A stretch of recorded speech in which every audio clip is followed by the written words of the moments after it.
Hi, everybody, and welcome back to Tuesday Tips. We are here every single Tuesday at 10 a.m. Pacific, 1 p.m. Eastern, talking all things challenges facing school leaders. As always, I'm Michael Barber, your host here on our Grow Schools channel, and I'm really pleased to welcome a regular guest we've had on for a few times here, Sangar Safi from Software MSP. Sangar, how are you doing today? I'm doing fantastic. How are you doing today? I'm well, thank you. Hey, we asked you to come back on just as we're heading into the summer break because, of course, summer break is a great period to think about, what you're doing from a cybersecurity perspective, and certainly as school leaders break for the summer and they're thinking about next year with all the implications of AI and just increasingly sophisticated hacks that schools and districts are facing. This is a good time to give us a little refresher on things that school leaders should be thinking about for next year and beyond. So we thought we'd spend today just on a couple questions. We'll start here. School leaders have got, say, 2 to 3 months, depending upon what state or area of the country that you're in over break to prep for next year. When it comes to cybersecurity, what should they be planning for and implementing, now into July and August? Charter school leaders have a crucial window during the summer months to enhance their cybersecurity measures before the new academic year begins. Although it may seem a long time, actually, it's a very short window. The items that should be focused for the month of July, August before going into next year are risk assessment, identify vulnerabilities, and prioritize risk. You know, where the gaps are, fill those gaps. Make sure you're updating your system. It's a perfect time to update all the systems. Nobody's there. You're able to just perform the tasks. Also, look at the network security. Make sure the firewalls are up to date. Any network segmentation needs to be done, and also apply some new monitoring tools. Access control, which in a lame term will be an MFA. Uh, Make sure that an MFA application is implemented, and strong policies for password management is also implemented within the school, uh, within the organization. Uh, Look at your backup plans. Back up all your data. Perfect time to do that. Create training and awareness programs for cybersecurity for next year to make sure that some kind of a training and awareness plan is put together. Uh, Update endpoint protection if you don't have endpoint protection.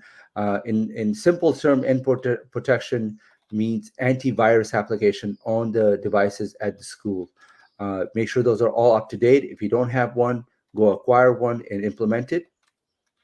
Also build an incident response plan, just in case a cybersecurity threat is detected, or a somebody hacks into the system. You have to have a plan to understand what the steps are and how to follow them.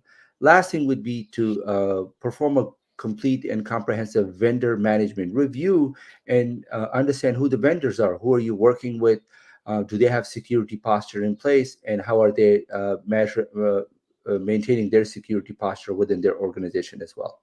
Yeah, such good tips there. Risk assessment, you started off with obviously making sure all your systems are up to date, that network security, strengthen your firewalls, deploying new monitoring tools if you're getting ready to deploy those. Of course, MFA and access controls, backup plans, incidents response plans, update that virus protection on all your devices, and making sure you take a good look at your vendors. Such good tips there. That's a significant list, and obviously budget has to go behind each one of those items for school leaders. Let's talk about cybersecurity budgets for schools, because I think some schools definitely plan less amount of money than they should be for this investment. So talk about how much school leaders should be thinking about for their budget next year. And this is particularly important as we head into June, because school leaders are just about to think about their fiscal year 25 or submit their fiscal year 25 budgets. So I think in order to calculate a proper budget for your cybersecurity posture, just look at your overall IT budget for the year. Allocate between 10 to 15% of that budget on cybersecurity. And the reason we recommend that percentage is you want to make sure that your organization is secure.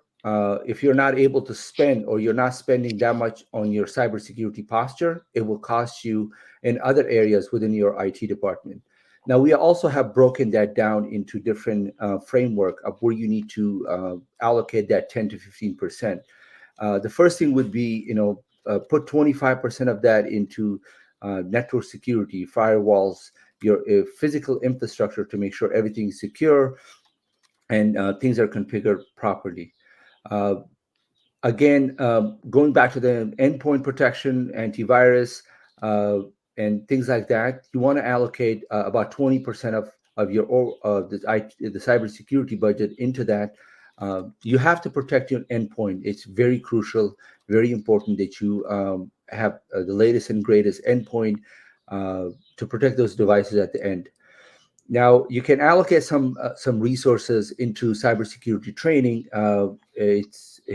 Training people reduces the risk of cybersecurity attacks and things like that. If people are aware what they need to do, there are courses, there are programs that you can go and assign those to your staff and train them on how to look out for malicious emails and things like that.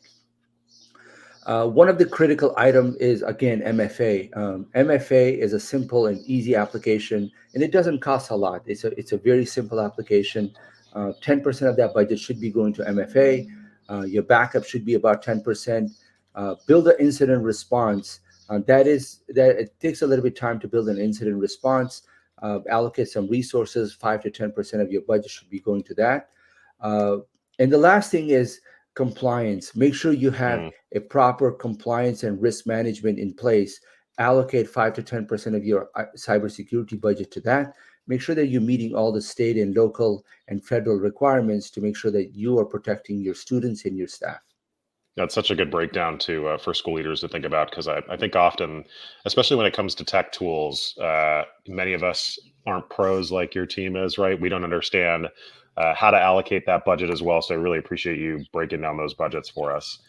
Last question. If you in this 2 to 3 month period, it'd be nice to have a 2 to 3 year summer break, wouldn't it?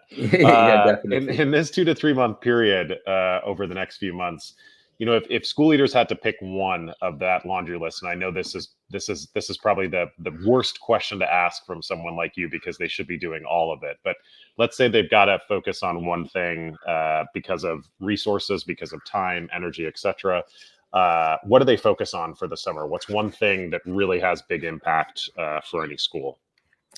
As you mentioned, I think allocation of a budget for different components of cybersecurity is important and vital. The one recommendation that I would have, if I had to give to a school leader, would be implement an MFA, multi-factor authentication. Look at MFA as a key to your house. If you're able to authenticate who has the key and who can come in inside the house, you're able to restrict who's able to come in and who's not able to come in. It's a validation component. It is an easy application to implement. It doesn't cost a lot of money. It's easy to implement within the organization. But one thing to keep in mind for MFA is follow the local compliance and regulation to see what's required, what's not required. But MFA would be something that I would recommend. We tell all our clients MFA, MFA, MFA. That's your first point of defense, and you want to implement that as soon as possible.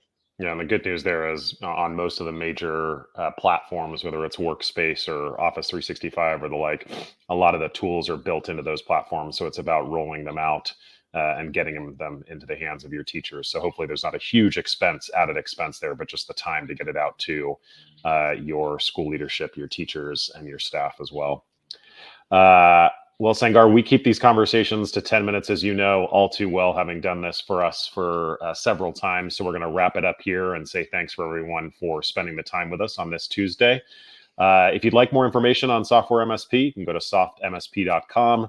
If you'd like more information on Grow Schools, you know where to find us. And again, we're here every Tuesday, 10 a.m. Pacific, 1 p.m. Eastern, talking challenges facing school leaders. And we'll be back next week with another conversation. But for now, we'll say a big thanks to Sangar and his team for all the great knowledge. And we'll see you all again next week. Take care. Thank you. Bye-bye.